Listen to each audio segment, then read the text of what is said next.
This video is brought to you by Boxu. Get $15 off your order using the code Gaijin15 with link in the description.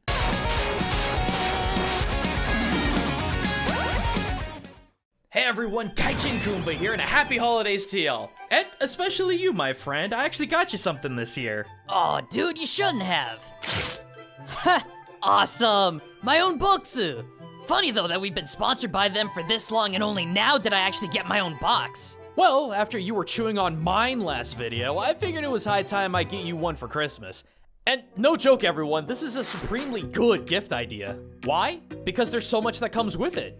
Within the Hokkaido Wonderland box I got this month were 15 different kinds of traditional biteables, 9 of which were, of course, from Hokkaido, showcasing the far north specialty of milk of all things. Sweet snacks like my personal favorites, the Sekai Se cookie, baked with chocolate and 4 kinds of Hokkaido milk, the Hokkaido milk manju, a creamy and fluffy milk bun stuffed with shiroan, and the milk cream sandwich cookie by Wakasaya Hondo, premium Hokkaido milk cream between French cake cookies. And oh boy, is that about to be incredibly relevant in about 8 minutes. And I'll admit it, it was really interesting reading up on the history of Hokkaido's claim to milky fame with the cultural booklet this month. I guess it makes all the sense in the world that Japan's wide-range winter wonderland would provide the country's best ice cream. So if you want to bite into Japan's seasonal celebrations, sharing their most traditional food of the holidays, hit up my link in the description and use the code Gaijin15 to get $15 off your purchase. Shipping's free and you can cancel at any time. So come take a literal bite out of Japan's culture with Boxu, and thank you buddy for getting me my own for Christmas. Alright. Enough holiday cheer. It's time for depressing horror now. So, you know, it's kind of funny. Most of the time when I'm putting culture and gaming videos like this together, I usually find that the research and connections are really esoteric. Like a character, game, or level designer got their idea for X from something really obscure in world culture. And the Zelda franchise has been absolutely no exception. Yeah, Nintendo's been really sneaky over the last 3 decades using countless minute references of culture in the Zelda franchise. And in 9 of those years, we've been trying to dig them all out. The Irish inspiration behind Epona, the African origins behind, well, just all of Majora's Mask, the Catholic symbolism behind Link's adventure in Link to the Past, and the Muslim inspiration behind Ocarina of Time, and plenty of Japanese references just everywhere. From one-time side characters to the very symbol of the franchise. But despite how numerous the examples I found were, they were all really well hidden. Sometimes though, we'll literally trip on something. A connection that, for the life of me, I can't figure out why the Zelda community hasn't talked about it before. I mean, it might be in some Reddit post deep down, but I looked and I didn't find it. And trust me, I'm far from the only YouTuber who hunts down cultural influences in Zelda. Heck, look over at someone like Zeltic and it makes my research look utterly surface level.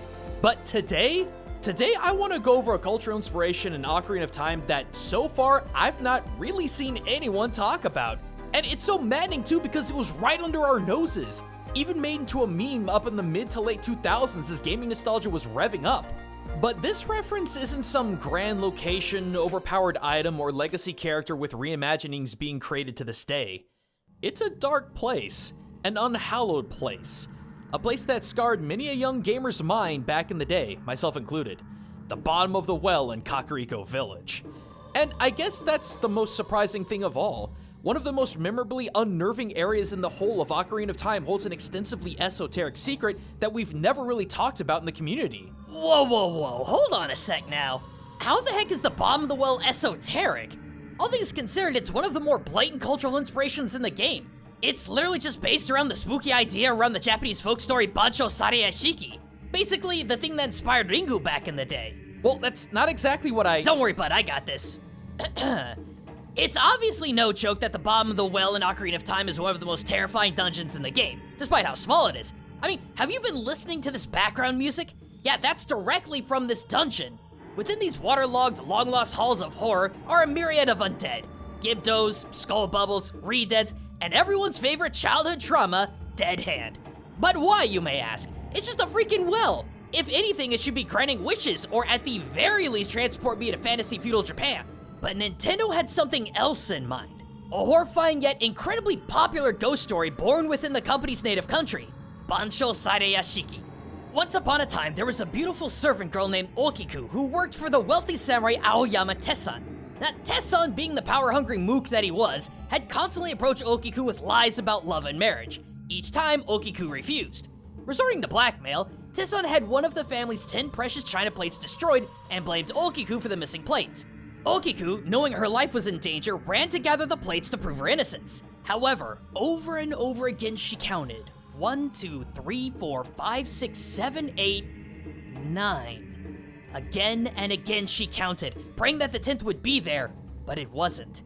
Tesson told Okiku that he would overlook this crime if she became his lover, and once again, she refused. Absolutely enraged, Tesson had Okiku strung up above the house's well and tortured her with cuts and beatings, demanding she become his lover. But again and again, she refused. Finally, Tesson's anger turned into murderous hate, and he slew Okiku, flinging her body down the well. But not a moment after her death, her spirit rose as an enraged Onryo ghost out of the well and haunted Tesson for the rest of his life. See, this is what I mean when I say I don't think the bottom of the well is really all that subtle about its cultural inspiration. Bancho Sariyashiki, and particularly Okiku, have been referenced in games and movies dating all the way back from the early 90s to today. From Goemon to Rinku, the concept of a ghost or other supernatural horrors living within a well has actually been a long-running, obvious trope for quite some time, so what on earth are you going on about? I never said Kakariko's well was a Japanese reference. In all honesty, I really don't think it is. Or at least I don't think it's the only reference here. Sure, maybe Eiji Aonuma, Toru Osawa, and Kensuke Tanabe went for the low-hanging fruit of Bancho Sariyashiki here, but knowing how worldly influenced the Zelda franchise is, I don't think this is a Japanese reference. I think it's a French one. What? How do you get French vibes from a haunted well? This.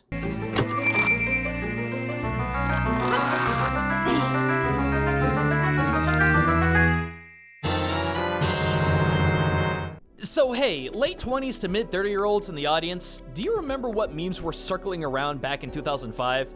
Yeah, I know it was the dark age of the net, but seriously, do you remember seeing stuff like this? Or this? Yeah, it was kind of a thing for a while. Not exactly the biggest meme on the internet, but it made its rounds for a while. This was based off of the work of French painter Jean-Léon Gérôme back in the mid-1890s. While the meme came from the specific painting from Gérôme titled Truth Coming Out of Her Well to Shame Mankind, this was one of 5 different paintings Gérôme did within the same story motif, with the other 4 being The Nurturer Truth Lies in a Well, having been killed by liars and actors, Nor Is She Submerged, Truth at the Bottom of a Well, and Truth is at the Bottom of the Well. Now, I know for most of you this kind of spells out the theoretical connection here, but hold on your horses because we ain't done yet. Let me clear this up right now that the reason why all 5 of these images involve unclad ladies and subsequently have to be censored for YouTube is because the gals represent the naked truth. Truth that cannot hide. No, sadly no connection to Ocarina of Time. I just want to get the moral panics to calm the H down before things get out of hand. That, and I really want to point out the emphasis in pure naked truth here because, more importantly, what other consistency do you see in these paintings? Truth isn't holding her shaming whip like all the other memes in the original painting. Rather, in 4 of these, she's holding a mirror. This is the connection I'm talking about. Wait, the lens of truth in Ocarina is just that. A lens, like a magnifying glass that sees through illusions. Whereas a mirror kinda does the opposite, showing a reflection. So, how do you figure? It's all in the culture, my dude. Mirrors are a lot of things to a lot of different cultures. For some, it's just a way to check your hair, and for others, it's an item that steals your soul. But for many other cultures, Japan included, a mirror is a symbol of brutal and blunt honesty. Mirrors cast a reflection of exactly what is peered into them. There is nothing that can be hidden from the reflection of a mirror. In the case of Gérôme's truth paintings, not only is truth naked, hiding nothing, but she also holds a tool that symbolically shows all truths of the world to itself. In 4 of the 5 of these pictures, the naked truth holds the mirror with the reflection forward as if to show the viewer the truth of their own reflection. So, while I agree lenses are not mirrors, the symbolism that the lens of truth and mirrors possesses is 100% identical. And as a final aside, I will say too that within all 5 of Gérôme's paintings, there's a sort of horror element to them. Most of them taking place at the very bottom of either a very shallow well or a long dried out, covered in moss and darkness kind of well. I mean, geez, in 2 of the paintings, Truth is either straight up dead or is being dragged into the well. That's pretty horrific if you ask me. In a way, this and Ocarina both personify the saying that Gérôme took their inspiration from with these paintings. Cited from Greek philosopher Democritus, "Of truth we know nothing, for truth is in an abyss," or a well. You really think Nintendo took this series of 5 paintings as a backdrop to an entire dungeon's design? I mean, why not? We've already shown in previous videos that Nintendo have taken culture from Ireland to Arabia to build Ocarina of Time. Why should France be any different? Yeah, it's just wild. It is, and I know for a fact there's still a lot more of us to tear into with not just Ocarina, but the rest of the Zelda franchise.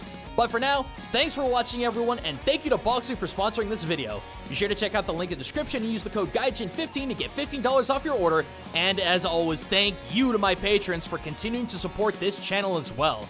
I wasn't sure if we were going to be talking about this or Pokemon Scarlet and Violet, but this has been an absolute knockout of a topic, so thank you so much.